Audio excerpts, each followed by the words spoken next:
Praise the lord. ఈరోజు దేవుడు బలపరిచే వాక్యం మొదటి దశలోనిక 5వ అధ్యాయం 15వ వచనం. ఎవడును కీడునకు ప్రతి కీడు ఎవనికైనను చెయ్యకుండా చూచుకొనుడి. మీరు ఒకని ఎడల ఒకడును మనుషులందరి ఎడలను ఎల్లప్పుడూ మేలైన దానిని అనుసరించి నడుచుకొనుడి.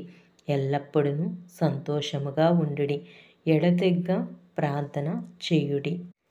దేవుడు ఈ ఉదయకాల సమయమున మనతో మాట్లాడుచున్న మాట ప్రార్థన. శత్రువుని ప్రేమించాలి. అవును, కంటికి కన్ను, పంటికి పన్ను, చేతికి చెయ్యి, కాలుకు కాలు, పగను చల్లార్చవచ్చు కానీ పర్యవసానంగా చాలా కోల్పోతాం. పగతో ఎన్నో కుటుంబాలు సర్వనాశనమయ్యాయి. రాజ్యాలు కూలిపోయాయి. దేశాలు నష్టపోయాయి.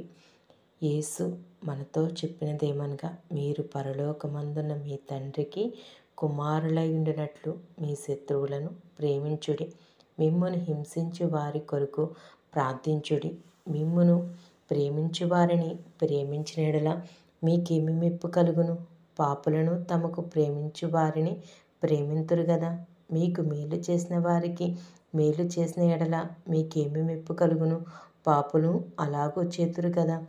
కీడుకు ప్రతి కీడు చేద్దామనుకొనవద్దు. సామెతల గ్రంథం 20వ అధ్యాయం 22వ వచనం. నీ పగవాడు ఆకలిగొన్న యెడల వానికి భోజనం పెట్టుము. క్రీస్తు కూడా మీ కొరకు బాధపడి మీరు తన అడుగు జాడల యందు నడుచుకొనున్నట్లు మీకు మాదిరి ఉంచి పోయెను. ఆయన పాపము చేయలేదు. ఆయన నోటను ఏ కపటము కనబడలేదు. ఆయన దూషింపబడి బదులు దూషింపలేదు. దేవుని రాజ్యము ప్రేమ సామ్రాజ్యము. ఈ రాజ్యంలో నిత్యముండునది ప్రేమ మాత్రమే. దేవుడు ప్రేమాస్వరూపి. ఆయన ఆజ్ఞ ప్రేమే.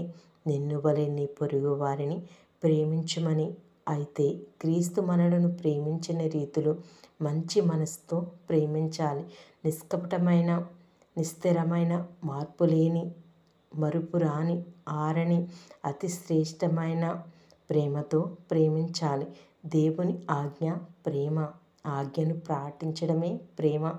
ఆయన చెడ్డవారి మీదను మంచివారి మీదను తన సూర్యుడిని ఉదయింపచేసి నీతిమంతుల మీదను అవినీతిమంతుల మీదను వర్షము కురిపించుచున్నాడు. ఎవడును కీడునకు ప్రతి కీడు ఎవనికైనా చేయకుండా చూచుకొనుడి.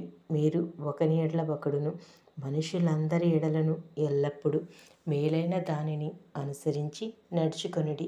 ఎల్లప్పుడూ సంతోషంగా ఉండుడి. ఎడతెగక ప్రార్థన చేయుడి. మనుషులందరినీ ప్రేమించే మనసు ఉంటే శత్రువు కూడా ప్రేమించగలము. కీడు చేత జయింపబడక మేలు చేత కీడును జయించవచ్చు. ఆశీర్వాదములకు వారసులవుటకు పిలువబడితిరి గనుక కీడుకు ప్రతి కీడైనను దూషణకు ప్రతి దూషణైనను చెయ్యక దీవించుడి. తమ పొరుగు వానికి కీడు చెయ్యదు గనుక ప్రేమ కలిగి ఉండుటే ధర్మశాస్త్రము నెరవేర్చుటయే. ఏలయనగా వ్యభిచరింపవద్దు, నరహత్య చెయ్యవద్దు, దొంగిలవద్దు, ఆశింపవద్దు అనునవి మరి ఏ ఆజ్ఞ ఉన్న యెడల అదియు నిన్ను వలె నీ పొరుగువారిని ప్రేమింపవలెనని వాక్యంలో సంక్షేపముగా ఇమిడి ఉన్నది. క్రీస్తు మిమ్మును ప్రేమించి పరిమళవాసనముగా ఉండుటకు మన కొరకు తన్ను తాను బలిగా అర్పించుకొనెను. దేవుడు ప్రేమాస్వరూపి అయి ఉన్నాడు.